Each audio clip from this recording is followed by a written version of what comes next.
I had the strangest roommate during my freshman year of college. Eddie was otherwise a quiet, shy guy, but every now and then, he'd suddenly be gripped by this frantic urge to lock any nearby door. It didn't matter where he was. He'd leap up, sprint to the nearest door, and lock it, often yelling at anyone who tried to stop him. He'd turn into a sweaty, raving mess until whatever triggered his panic finally passed. Then, like a switch, he'd calm down, apologize over and over, and retreat into himself, embarrassed. Though it was hard to hate him, each time I found myself locked out or lost friends at parties because of Eddie's episodes, my patience wore thin. Halfway through the year, after yet another awkward date ended because Eddie had scared someone off, I finally requested a dorm transfer. Years later, Eddie reached out through social media. He was passing through town but had car trouble, and despite our rough history, I decided to help him out. Around 1 a.m. on a Wednesday, I picked him up from a cliffside road, where he stood with his old, nervous smile and duffel bag. I could see he'd changed, leaner, a little more put together. As he got into the car, he fumbled with the door handle in his usual clumsy way, and I couldn't help but feel some of that old sympathy for him. Back at my place, Eddie seemed calm as he settled onto the couch, thanking me profusely and saying he'd head out as soon as the repair shops opened. We laughed, reminisced, and by the time I headed to bed, I felt like maybe things were different now.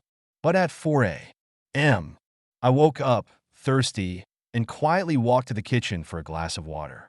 Just as I reached the fridge, I heard Eddie stirring on the couch. He suddenly jumped up, sprinting to my front door, locking it with a heavy, relieved sigh. Standing by the fridge, I called out, trying to break the tension.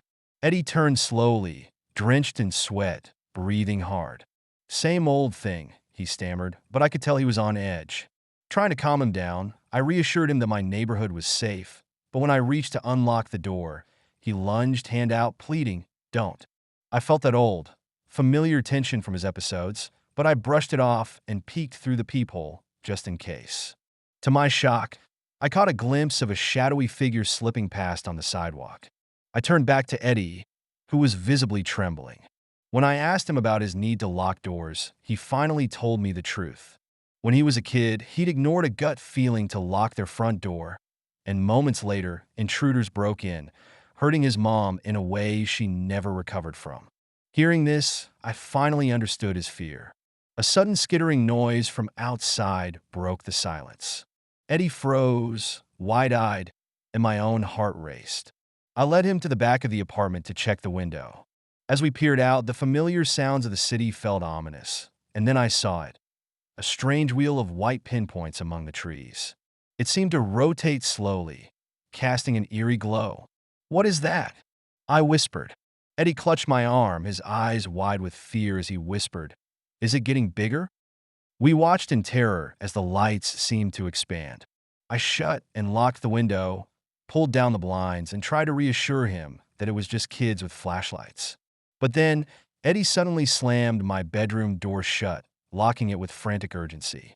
I demanded to know what was going on, but he just pressed his back against the door, whispering with terrified conviction, "Be quiet.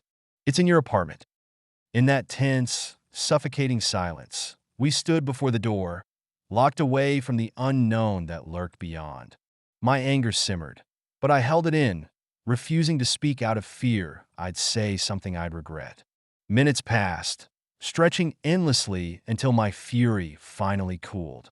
Just as I opened my mouth to whisper an apology, a floorboard creaked from the other side. We froze, staring into the dark, waiting for a hint of movement. We hadn't heard a door open or any forced entry. So what was out there? A strange, shifting light began to dance on my walls, casting eerie shadows. It felt wrong, as if something unnatural was creeping closer to my window. The door handle shifted slightly, but neither of us dared look away. My heart pounded as I pulled Eddie with me into the cramped safety of the bathroom, locking us in. He was pale, trembling, and I whispered, "What's happening?" He just shook his head, whispering, "They want in."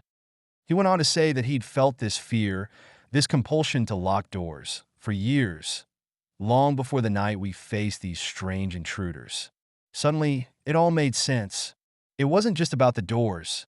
It was something deeper, something otherworldly wanted a way into our reality, and somehow, Eddie was connected to it. I was tired of the fear, of the lurking dread, and I knew hiding wouldn't help. I forced Eddie to his feet, determined to confront whatever was beyond the door. When I opened it, what I saw defied explanation. Eyes glowing with malevolent intent, connected by shadowy tendrils to a grotesque, shifting body. The creature radiated fear, paranoia, and hatred, twisting my mind with lies and venomous thoughts. It was a thing that fed on fear, and it wanted us broken. Gripping Eddie's arm, I dragged him through the nightmare, shattering the window to escape. We made it out, but not without a lasting mark. Burns shaped like a melted hand, forever reminding me of that horror. Weeks later, I crossed paths with Eddie again, and it shattered me.